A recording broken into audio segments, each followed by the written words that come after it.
Hello, and welcome to the ARCS Finals Study Strategies Workshop. Here are some of the things we will cover today: organizing and assessing, prioritizing content, active learning, the Pomodoro technique, final study plans, some types of study plans, what to do before and during the exam, and we will end with our key takeaways.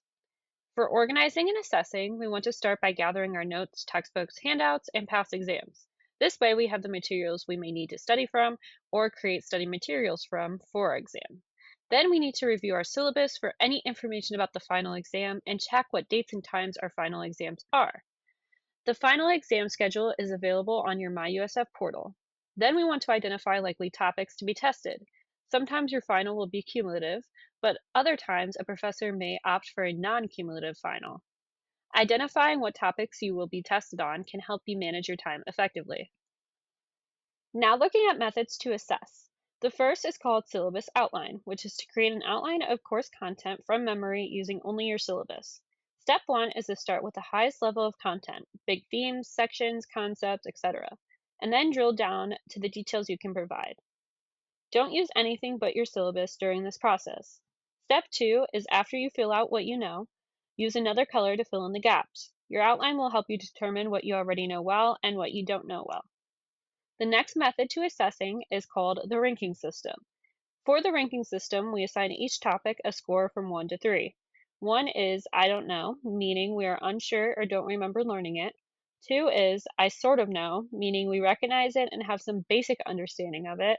3 is I know well, meaning we could teach it to someone else or solve problems confidently. This allows you to determine which areas should be of higher priority and which you know well. Now looking at prioritizing content, we want to focus on high-yield topics and challenging material first. Next, it is important to prioritize major concepts and areas you struggled with and review easier material after difficult topics. Use your ranking/outline to guide what to study for each session. It is also important that we are using active learning methods. Active learning is when a student is directly involved, discussing, practicing, or applying what they are learning. When you practice, explain, or imply things, your brain forms stronger connections, leading to better understanding and recall for when you take the exam. Looking at passive versus active learning, passive learning includes methods such as only rereading or highlighting your notes, not applying them, watching lectures without note taking, and cramming. Whereas active techniques include things such as summarizing in your own words, quizzing yourself or using flashcards, solving problems from memory, using past exams, teaching concepts to someone else, creating concept maps, or working with classmates. A great technique to use for studying to avoid burnout and improve focus is the Pomodoro technique. This technique is when you study for 25 minutes, then take a 5-minute break after. Do this for 4 sessions and then take a 15 to 20-minute break.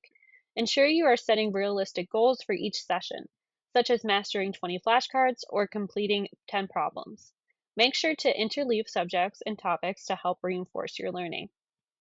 Study plans are very helpful for organizing your studying time and using it effectively. To help with making a study plan, first make a to-do list of what you need to study, being as specific as possible. List what you need to study in order of priority. You can refer back to the syllabus outline or your rating outline we discussed earlier to determine this. After you create your list, implement your list into a study schedule. This way, you won't forget anything and will already know the order in which you need to accomplish things. Now that we have the list, let's turn it into a study plan. Decide how many hours to study for each exam and map out your sessions. For a class you may need to improve your grade on, you may spend more time studying for that final exam than for a class you have an A in. Or if you really know the material for one exam, but not the other, you may want to put more time into studying for the one you are less confident on. Make sure to include breaks, meals, and rewards in your plan. Also set specific goals for each study block to help guide you and study across multiple days. Now let's look at an example of a study plan. This is called the 5-day study plan. Day 1, you organize materials, rank topics, and create study materials. Day 2, you begin with difficult problem areas. Day 3, you study all the remaining easier material. Day 4, you study all material from beginning to end. And day 5, you review briefly, focusing on areas you struggled with the most. However, everyone is different, and that study plan may not work best for you. Another example is breaking it down by chapters. So let's say you are studying for a cumulative final covering chapters 1 through 6 with 6 days left to study. On day 1, you could organize your materials, rank topics, and create study materials. Day 2, you can study chapter 1 and 2. Starting with the oldest material can be beneficial as it is typically easy to forget what we learned months ago compared to what we learned in class last week. Also, for most courses, topics and content build upon one another.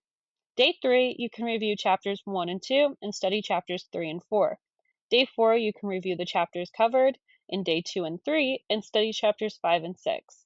Now that you have studied all the chapters, you need to review them all and mark down your more difficult areas. On day 6, you can focus on difficult areas and then do a light review the night before the exam. Now it is exam day. What should we do right before it? Firstly, do your best to get there early to give yourself time to review. Get set up and get comfortable with the environment. You then want to review/refresh your memory, especially for difficult content areas.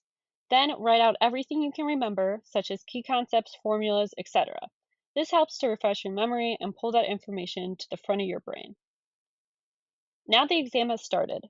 A tip is to do a brain dump in the margins of the exam or on a blank sheet of paper. Focus on your more difficult to remember concepts like formulas, key terms, etc. This way you don't have to worry about remembering it throughout the exam and can always refer back to it during the exam. Next, look through the exam. Assess what questions you have, as sometimes questions will help you answer other questions. Start with easier questions to build confidence and momentum. Make sure to manage your time. If one question is taking up a lot of your time, come back to it if you have time at the end. If you end up not having time to complete that question, it is better to miss one question than multiple. Let's wrap things up with our key takeaways from this workshop. First, plan ahead and organize your materials. Focus on high yield and challenging topics. Utilize active learning, not passive.